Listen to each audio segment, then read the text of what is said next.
Hello YouTube! So today we are going to tell you a bit about our work, and it might get a little depressing, which is why we have this great view with us in the background. And Dennis, maybe you should introduce the view. Right now, what you can see in the background is where I go for my usual runs. We are right now in Oami, that's why I'm wearing my running gear. We just shot a different video about my stairway to heaven or hell, which we will show you some other time. Yes, and yeah, I just have running clothes because I've been running around with camera, so that's why. So yeah, about our work. So let's start introducing where we work. We work at an Aikaiwa. Yeah, we work. It's a bit complicated because back in Denmark I was a high school teacher, and it's very easy because you teach the same group, the same age group every day, and you have your same 3 to 5 classes normally, and it's straightforward. Yeah. But here there are many different types of schools, and basically you will typically be a teacher in one of two groups. Either you are a junior high school teacher or a high school teacher, and you exclusively teach high school or junior high, or you can teach at an Eikaiwa, which is basically a private school where the ages of students range from very small kids to 2 to 3 year olds to very, very old adults, basically. And it's a conversation school. The primary goal is to, well, acquire conversational skills, because because the traditional way of teaching English in Japan has focused solely on grammar, so many Japanese people can speak English very well. Yes. So to give a perspective on it to our Danish friends, because there's no Aikaiwa schools in Denmark, it's more like an after-school thing. You take like one class a week, right? Yes. And we work between the hours of approximately 2 to 10 in the afternoon. And I work from Tuesday to Saturday, and I work from Monday to Friday. Yes. And if we were going to so we came here to teach English, and if we were going to like explain what we think about that job, well, it kind of sucks. Well, sometimes there are a few reasons as to why sometimes it can be a bit, on the uncomfortable side, not least because of the working hours.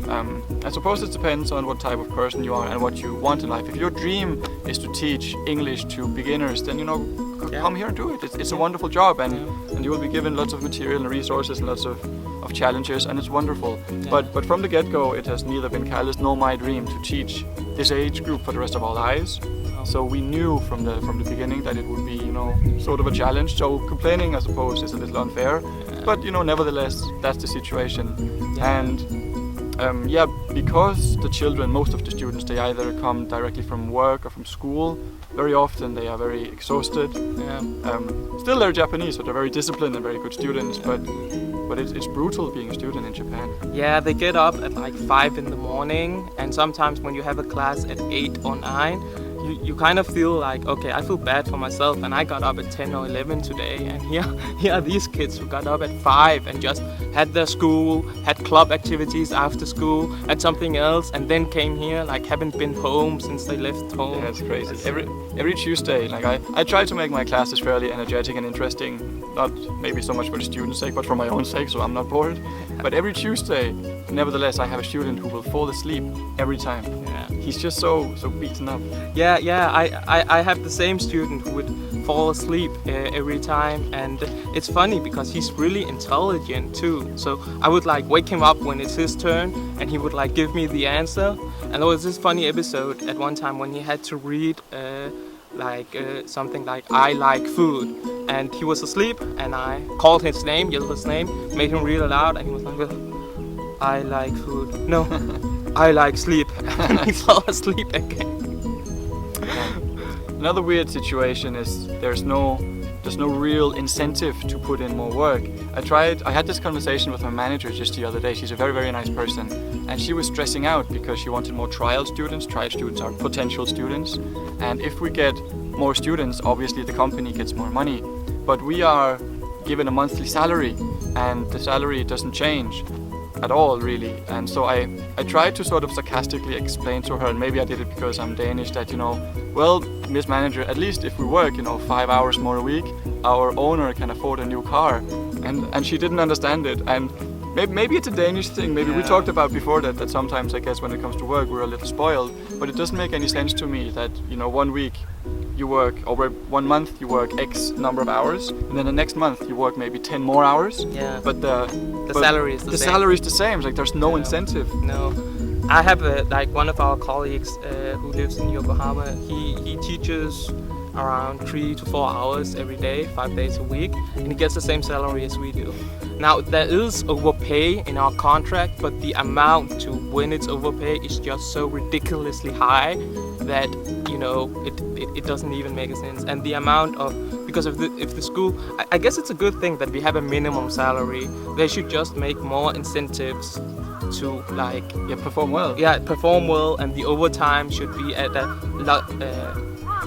like it's very high now, so it should be lower as to when it counts for overtime. Yeah, because essentially when you have a trial student, and if you do your job well, you get a new student, but you have the same money. So if your goal is, you know, having a lot of free time, having the same money, and traveling a lot, honestly, you may as well, you know, aim for doing a shit job, so should you have fuck up less students. Yeah, you and should fuck up the it's difficult to content. get fired. Yeah. Yeah, it's really difficult to get fired here. We found out the same thing, because apparently it's also a bit difficult to get English teachers, I guess. And our company is expanding a lot right now, and because of that, everything is a bit hectic, and a lot of teachers are quitting and so on. So in that regard, I mean, it is possible to get fired if you're really fucked. The last person who got fired because she got in a fight with a police officer. Yeah. That's what it took. That's what it took to get fired. And So, like, I feel like, again, we're being quite negative. Like, the old job was just insane. This job has its problems. And again, every problem stems from the fact that this is not exactly our dream job. Yeah. But there still are some issues that we feel, you know, could be better. For example, I feel like it's a human right to get sick. You know, people get sick. I mean, Jesus, what are you going to do? But if you get sick here, you call in sick, it gets deducted from your salary because someone else has to cover your shift, and they get your pay. yeah, So, that's ridiculous. Which again, you know, as a Danish person, that's crazy. Yeah, and it's an unregulated industry here, so there's not much control of what they do. Although I've heard from some people who have been other places that many schools are like the same, and this is not particularly bad. It's not particularly good either, and we are not talking about switching jobs or anything. Oh, no. And I think if I should mention one positive thing of teaching here instead of teaching in a normal Japanese high school is the amount of students we have. Like we have kindergarten students to, I think I taught a 90-year-old woman at some time, and everything in between. So I have kindergarten students, I have junior elementary school students, I have junior high school, university students as well. I have people working, I have CEOs, I have normal employees, and in that way I get a really broad and good view into the Japanese culture, which I wouldn't get from a normal high school job. Yeah, there's a lot of variety. Yeah. And one thing I don't miss about being a Danish high school teacher, it was a great job. I'll probably return to doing it when I get back to Denmark. But one thing I don't miss is marking papers. I'm sure all my fellow teachers can agree, you know, once you've read the same essay for the 30th time, it does get old, and we don't have to grade any papers. Yeah, So that's nice. It's only conversation. And sometimes I do catch myself thinking like, oh shit, you know, I'm complaining about my job, but right now I'm literally playing Uno with 8-year-olds. Yeah. It's you know, it's not a dirty, hard kind of job, but there are some. There are some downsides. perks. It's not the dream job, but it's definitely not the worst job in the world either. And there are some teachers here who really likes this job and thrives in the contact with the student and teaching the student. I guess we are just not those kind of people. We suck. Yeah, we suck.